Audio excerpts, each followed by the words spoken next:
Hey everyone, welcome back to my channel. Today is Friday, so it's time for Freestyle Friday. Lately, I've been having a lot of private conversations with my clients and friends because they've been going through a lot of difficult times during the quarantine. So if you're someone that's currently going through a difficult time, you're feeling lost in life, or you simply just want a better direction moving forward, this video will be perfect for you. So why am I qualified to talk about this? That's because 5 years ago, when I was 25, I went through the exact same thing that you might be going through right now.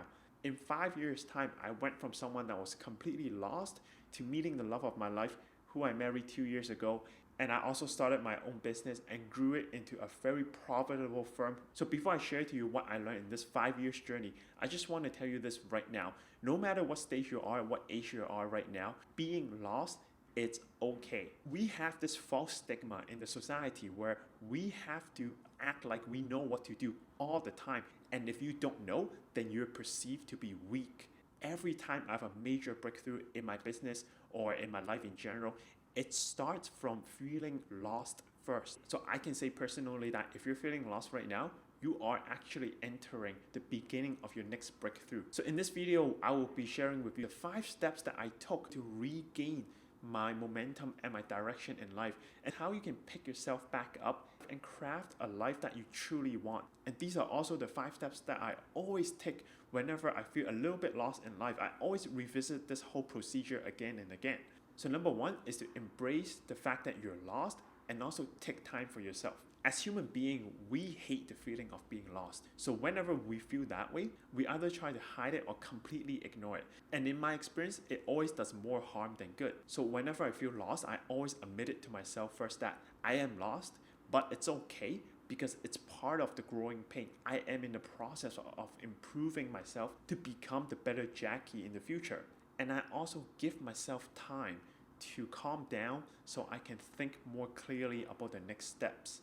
Now I'm going to record another video to talk about how I calm my mind down to refocus myself, but basically the top 2 things I do is I do yoga or exercise, and number 2 is I meditate.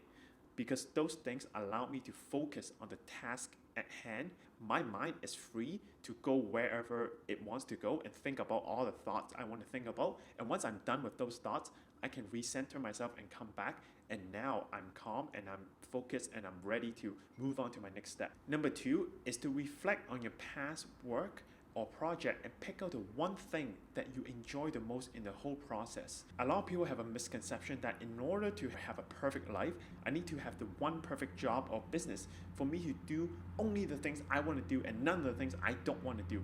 That's simply not true. In my experience, the majority of my happiness is not having a perfect job, but rather having a job that let me exercise my most important skill and talent to the full extent. When I do this reflection for the very first time at 25, I realized the one thing that I enjoy the most in my university life is making PowerPoint in a group project. I can spend hours looking into ways to improve my PowerPoint, to make it prettier, to make it flow better, and I love it so much. So when I did my reflection, that was the one thing I picked out. Now that's not enough, so we need to move on to step number 3, which is take that one thing and dig deep and ask yourself why you enjoy that so much. Because from number 2, you picked out the one action you enjoy a lot, but it might actually be one of a hidden skill within the action that makes you enjoy it so much. I love making PowerPoint, but when I ask myself what is the one skill that I really enjoy within making PowerPoint, well, I realized it was taking the idea or taking the knowledge I have in my head and translate this into a presentable slideshow to other audience so they can see exactly what I'm seeing in my head. So once you have number 3 down, then we can move on to number 4, which is take that one skill and start thinking about different spin-off that can make you utilize that skill.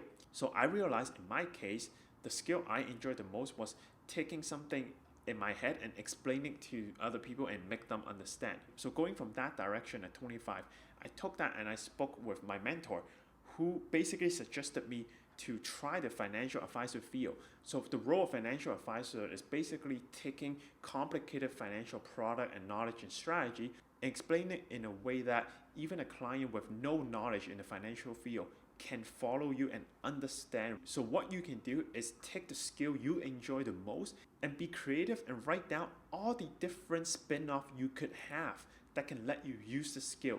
Financial advising was my first one.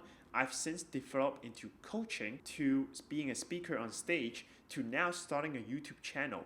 All these different channels are just revolving the exact same skill of explaining things to other people. And I can tell you from experience that once you start doing that, you're gonna feel so much happier in life.